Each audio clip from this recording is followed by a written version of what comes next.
Hello, this is the KTU Insider, and we are coming to you at your doorstep. This time we are coming to you with an interview with the EC Chairperson concerning the upcoming election. So don't go nowhere as I grab this interview.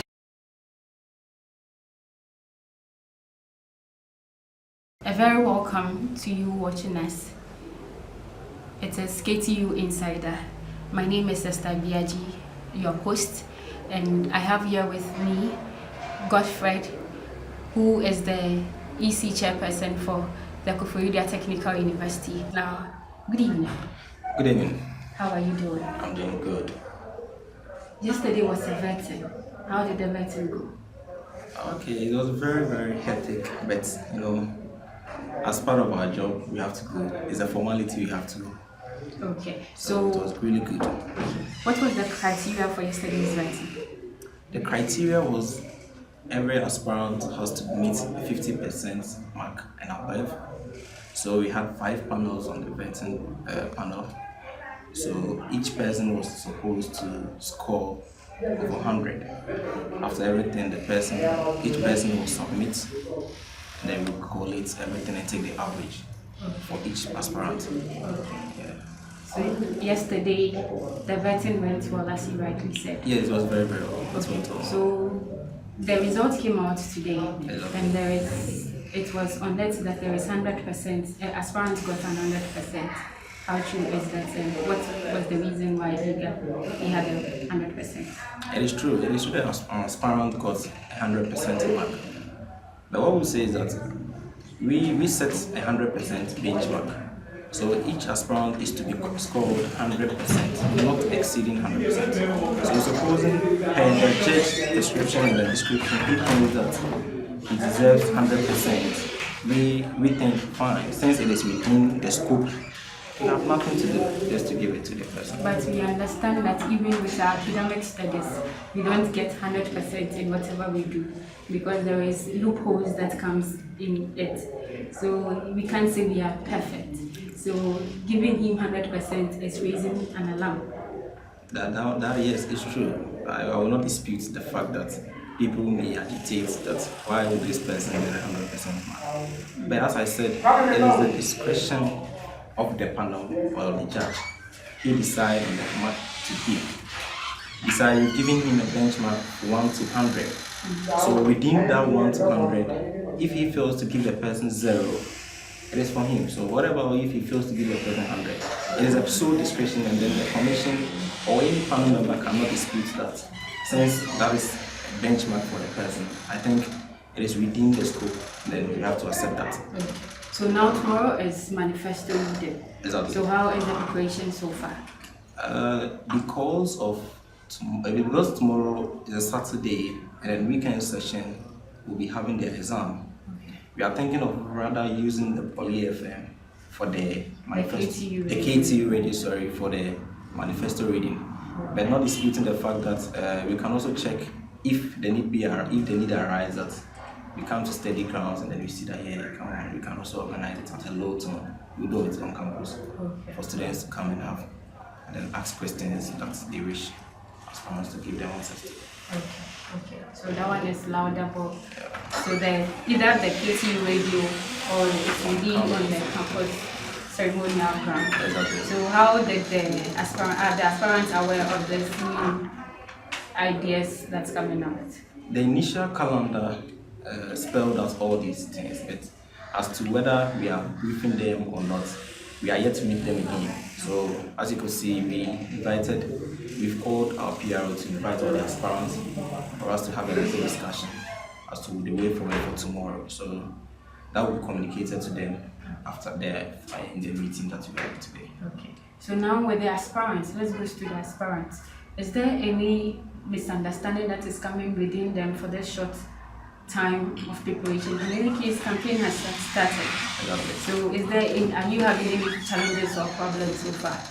Not yet. We've not recorded. The commission has not recorded any challenge as of now. Besides, before the vetting, we assembled them all, and before the commission, we spelled out the rules for the game. Besides, even on the form, we stipulated what is required of an aspirant to be to become a candidate for this election. So all the rules were spelled out. The candidate who picked the form had inscriptions on it that if you think you do not agree to the electronic system, let us come bring back the form and come for your money. But why is it so? Yes, because it is we in life. One thing that I would say is that in life we progress, not retrogress. When were the days that we were using the manual system, and then in their own knowledge and peer advisors from some authorities, they say that yes, indeed we were using the manual system. It brought a lot of confusion on campus. At times you have to sleep over for the counting, and there is a whole lot. So they decided, okay, fine, going forward, technological world, we have to change the system. So we decided to go in for this electronic system, and then it has been with us, the institution, for 4 years now. But the electronic, won't it wreck? Because the idea is that they believe that it will wreck for one side. Yes, election, everybody has its own belief in going into an election. You know, when you go into any election or any sector with a prejudiced mind, you always think that yes, it could go in my favor or against me, because you have already thought of the bad side already. Besides, one person will emerge the winner. Okay? Yeah. And whether if you want to use the manual side and someone will want to use means to rig the election, he'll still try means and then rig the election. But it all depends on the commission, the commitment the commission will give, and how best the commission has put in measures in place to curb such situations. So it's not a matter of fine, people decide that electronic system, they will rig in and out. But what matters most is the belief, you have bestowed belief and confidence in the commission. That's why you voted and inserted the commission. You have to believe in the commission that yes, they are willing to do a perfect job. But now the rumor has it that the commissioner is in favor of one particular party. The commissioner mean? Or the commission, let me put it. The whole commission? Whether the whole commission or the commissioner. I beg to differ. These are some of the things that happen on all those elections are ongoing, because these are some of the things I call them propaganda, because I don't know where lies the evidence that if a commissioner or any member of the commission belongs to a particular aspirant or camp, bring the evidence to the commission, you will discuss it. But how true is it that I understand that some of the aspirants had the question to the vetting? That is never true. Even members on the panel were given the question when an aspirant is being called in. So with exception, unless you tell the commission that they do not know what they were doing, because we as a commission believe in ourselves, and then to leak out questions, then there is no need going to vet them. Besides, if you monitor the procedure, you can see that questions were objective. There isn't any room for people to answer questions that you think that this person has already been given a question or not. Everything was general. We just made it open to everybody. Okay. But there was one particular position that you couldn't, the questions were not based on the person's position. Let me use the WUCOM, because all the questions that came for the WUCOM was all outside the field of position. I think there wouldn't be, if I don't know where your source may be, but what we know as a commission is that there is no way you go for a particular portfolio and then you will not ask you questions in your field. Besides, maybe we may use other sectors to test your knowledge, but the main purpose or the main thing that you're going for, you actually ask questions about it. And I think each portfolio was given the chance. We give everybody the chance to speak about where he or she is trying to peep into. So I don't know where you're coming from, but it's normal. Sometimes all of these things is normal, you know. Okay. So what is the challenge that you are facing now as the commissioner? As a commissioner, personally, I would not say I have a challenge, because if the whole commission have a challenge, I also have a challenge. So what's up with the whole commission? The whole commission is stacked. Right now as we speak, you know, we have to work, we have brought out our calendar. We are supposed to have elections on Tuesday. Okay. And as of now, some of the things, petition here, petition there, petition here, petition there. You know, these things always draws you back. When you want to make progress, it will take you back. You have to revive everything again, sit people down, and talk about the whole issue. No. So can you tell us what some of the petition, what it says? You know, the petition I have received, one petition was dated 2016. So I decided not to respond to that petition. 2016, 2017. Yes, so that was an outdated petition. Yeah. So I decided not to respond to it. And I think on Wednesday I received another petition by some concerned students that they want a manual system.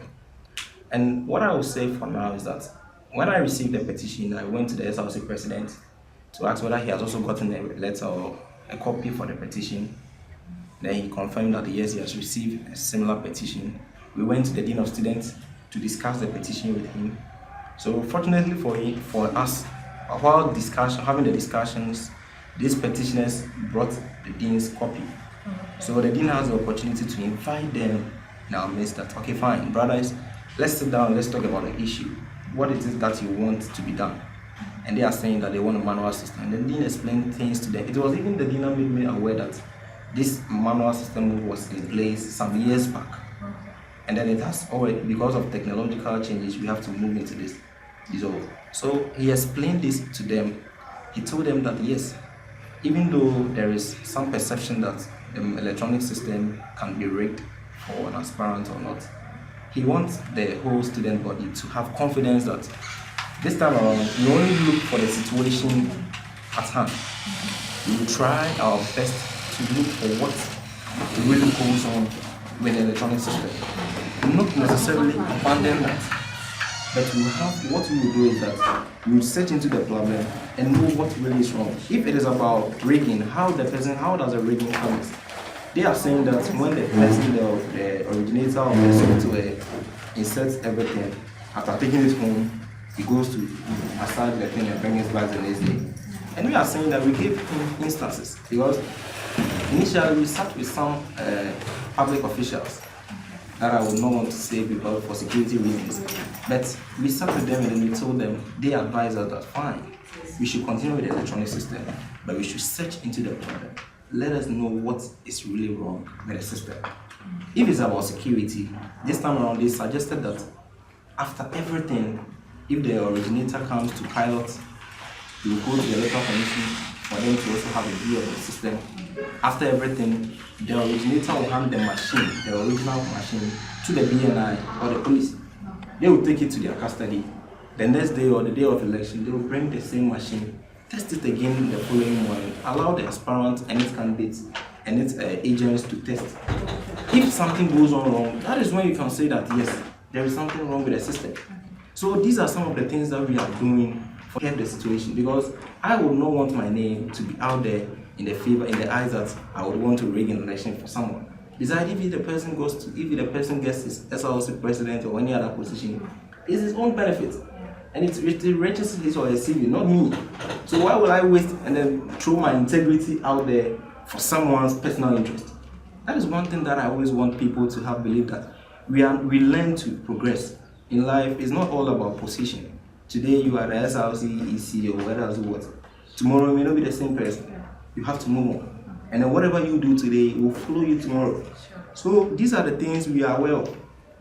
And as a commission, each one of us we are all key to these things, and then we want them to have belief that the commission is ready. The commission is ready to listen to their cry. But in as much as we want to listen to their cry, we also want to use systems that will help us. Everywhere. I don't know campus, I don't know where they still have this manual system. But if some schools are still having the manual system, with time you see them changing into the electronic system. Okay. You see? So now what is the way forward now? Yeah, the way forward as it stands now is that I learned some students has petitioned the Vice Chancellor about the whole issue. And then some officials are sitting on the matter for us to have a fruitful discussion. So as I speak right now, the commission is on the hot because we cannot operate until these issues have been solved. Okay. Because we have to what we initially did was, after the vetting today, we have the system, we will vet the system. We will vet the system, the one that brings the electronic system, we vet everything. And then we also let the person start working, because it takes time. Okay. It takes time. So if you want someone to have all these, those that have passed through the vetting, have their names on the system, mount the system, it takes time. So I don't know, because that is the issue right now. I don't know what they are going to do. But we'll wait so the dean advises us appropriately. And okay. I hope it's not going to affect the Tuesday's election? That will depend on the discussion between the aspirants and then the commission. Because as we speak now, none of the aspirants has come to the commission to complain about the system. Besides, as I said, on the pages on the form, we made it categorically that if you think you are not going to agree with this system, do not even mention for the form. You see? And then these are some of, not that we are trying to impose on them, but that's how it's says. No, not that. But what I would say is that it's a commission. Even though the constitution gives us some level of authority to set our own rules, that is why I would say that we chose that lane. But the fact that we've chosen that particular stand does not mean that if you're an aspirant and you have issues with it, you will let us talk about it right now before you even come for it. You let us know that yes, you write a letter to the commission. I would want to pick a form, but because of that on your form, I cannot pick the form. How would the person know? Because the person needs to buy the forms before you get to know the information. By all means, someone will by all means, you get to know the form. By all means, someone will give you information. We are in a very small village, in a very small community. So by all means, issues here, you get to know it. Okay. But as to whether, these are some of the things students we always fight about. Okay, so let's go straight to the Tuesday's election. How will the security be on that very day? Since there will be exams going on, and there will be a lot of work on that very day. Security, we are still working on security.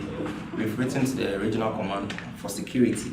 Then we have also written to the military command for security. Security wouldn't be an issue, but how I'll also use this opportunity to and tell students that please let us comport ourselves. We are students. You see, we are learning. The fact that we are students does not, and the students' election does not mean that hey, you should just misbehave because the students' election police cannot do anything, so you just do anything you like. These are some of the things that are wrong. You see, so let's behave. If we behave, I think that everything will go on smoothly. You have our elected president, you see, and then everything will be fine. Besides, at the end of the day, one person must be a winner. We all the six presidential aspirants cannot win. One person must emerge the winner.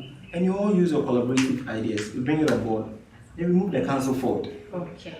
So finally, I want you to advise the contestants and the general students. What I would say to the aspirants first is that, it is because of the stance that you have made, that is why students may follow you. You have taken opportunity to be a leader. A leader does not divide. If you are a true leader, I think you bring people together for a particular champion goal to be accomplished. And it wouldn't be a best thing for you as an aspirant to lead gangs for them to cause confusion. Besides, if you win through confusion, at the end of the day, it will be called an autocratic person or someone who emerges or who emerged through confused environment or confused arena. I will entreat all aspirants to calm down, talk to your followers. Let them know that indeed, let them sell your ideologies to them, let them buy that one better off, than to let them believe that elections can only be won by hard means or by harsh talks. That does not win election. Besides, the commission has taken a neutral stand and we will continue to be referees in the game. We are just there to officiate. We are not there to involve. So have belief in the commission. And then on the students' body, I want to tell you that on Tuesday, even though we'll be having exams, on Tuesday morning, those that does not have exams, you can come and vote. When you vote in the morning, you can go write your paper. After 12, you can also come. Because of the exams, we want to extend the time to maybe 6 p.m. so that evening sessions can also take part before they can go in for their paper. So this time around, maybe the election will start from 7 and end at 6 p.m. So that is what I want to say. Believe in the commission. We have nothing to hide. We have no interest, and we will never have interest in any election. Thank you very much. Thank you too. So that was the EC Commissioner for the Koforidua Technical University in the person of Godfrey. So that's it. My name is Esther. Thank you. It's KTU Insider.